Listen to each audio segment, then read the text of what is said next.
EU leaders are currently gathering in the same room where the Treaty of Rome was signed in 1957, laying the foundations for the European Union. But this time round, the mood won't be quite so buoyant when heads of state put pen to paper to bring the new constitution into being. Let's get a preview of today's action. Raymond Frankin joins us. And Ray, we've already seen pictures of many of the leaders arriving. We know the EU treaty will be signed, but how big a question mark is there on it actually being delivered?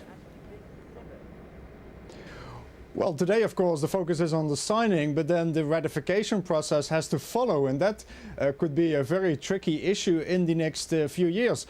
The first country to ratify this new EU constitution will likely be Italy. They will not have a referendum, they will do so by parliament, and they're due to do this before Christmas.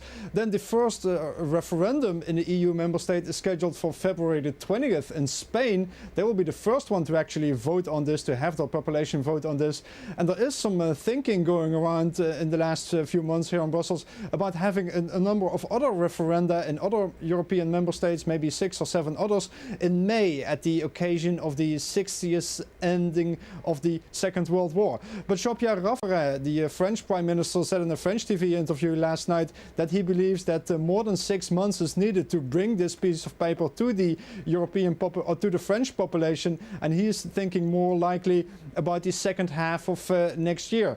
Jack Straw walked into the meeting this morning, the British Prime Minister. He's saying, well, it would likely be in the spring of 2006. Of course, the UK holds the EU presidency in the second half of next year, and that would make it difficult for the British population to discuss this at that stage. Ross? Raymond, if just one of the larger countries, say France or Britain, vote no on the constitution, how much of a crisis would that create? Well, Britain will likely be one of the last countries to vote on this. And also keep in mind, if they approve this, then Britain will be able to use the exit clause that is part of this constitution. With 2 years' notice, members can decide to pull out of the European Union should they want to do that. So if Britain wants to have that option, they need to approve this constitution. But if they don't, then if the Brits don't, then there's pretty much no real crisis in the European Union. If a big European continental country would reject it, such as France, for instance, then of course it would be a big crisis. If some of the smaller countries like Denmark and Ireland reject it, they'll just be told to vote again until they approve it.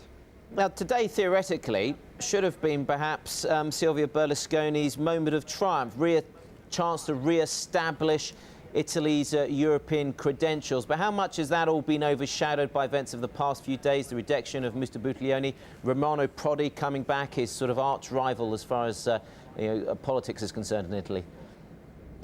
Well, obviously, Ross, that is casting a big shadow over the events in Rome today. Just in the last hour, Jan-Peter Balkenende, the Dutch Prime Minister holding the EU presidency, was basically greeting the guest over here. You can see him at the moment meeting Tony Blair. Balkenende was standing next to Berlusconi for the last hour.